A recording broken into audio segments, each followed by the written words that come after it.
Keep this in. Fear is the number one factor that drives what I call the big fish, small pond syndrome. Now let me give you some context. Okay, so last week I actually had a couple of meetings, okay? And the meetings absolutely 100% went well, except for I had one guy I met with. He and his entire team, they were like super eager to do business with us. But then when I started, quoting prices and stuff, the guy kind of barked and he's like, I don't know, man, that's kind of a lot for me. But upon further questioning, I actually found out that this guy actually spent way more to market his business locally. Even though we weren't necessarily there for marketing, we were there for some other reasons, primarily consulting. But this guy literally spent so much money marketing his business, and he was not getting a return. As we're talking, this guy shares with me, he goes, yeah, I'm really outdoing my competition. In fact, if you Google me, I'm the first that comes up. I'm number one here, as far as my competition, I'm number one. I'm absolutely kicking ass. I'm like, okay, well, fantastic. Why am I here? Because if you're saying to me that you need you need to grow your business and you're trying to hire a consultant to help you grow your business, put processes in place to help you just really scale it up, why am I here if you're barking at the price, especially if you're spending more than what it is I'm even asking you for at this time? Well, this is what the guy said to me. He says, well, I tell you, I really like the place where I am right now. Okay. I really like the fact that no one can beat me in the market because I put enough money behind advertising to where I know 100% that I'm going to be seen first in the search results on Google, and I'm also going to be the first on Yelp because I pay for ads on Yelp.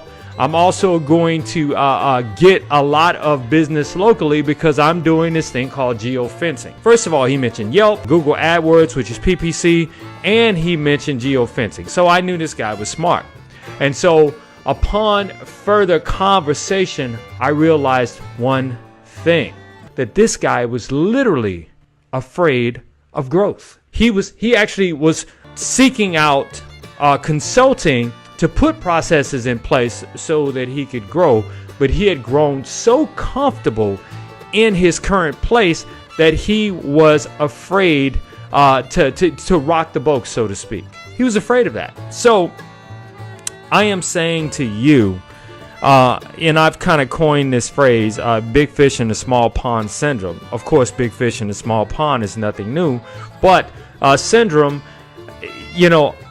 I coined that because over my years of consulting, over my years of actually sitting down in front of clients and actually dealing with very, very small clients, as well as multinational Fortune 50 companies, I realized one simple thing. Those who are on the level of the fortunes, okay, they are not afraid to rock the boat. They are not afraid to take risk. They're not afraid of growth.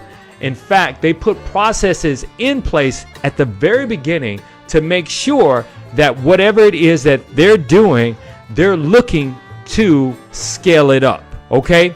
However, from the conversation with this guy, I realized that this guy did not really want systems. He was okay with being the big fish in the small pond amongst, the mom and pop shop businesses within, say, a 25-mile radius of his business. And that was okay. And it's okay if that's what you want. But if you truly want growth, okay, you have to take risk, okay? You have to take risk, but the kind of risk you have to take is you have to take calculated risk. Taking calculated risk and determining the reward for that risk is always a trademark of those who are looking to grow their business beyond their wildest dreams. And I can give you a couple examples of that, okay?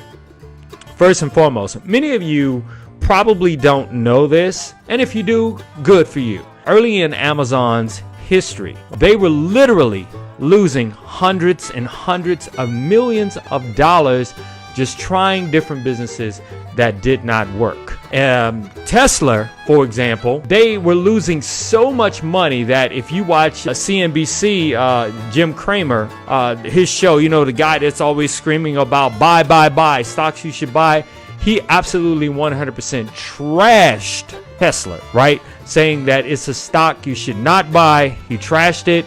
And then it was some other shows that saying that Tesla wasn't a stock you should buy because with all of their failed business attempts, even though they had put processes in place to scale and they weren't afraid to take risk, they even got money from the government. In fact, there was a debate between Romney and Obama where Romney was talking about all the billions of dollars that Obama was investing in solar wind and Tesla and just all these different new technologies.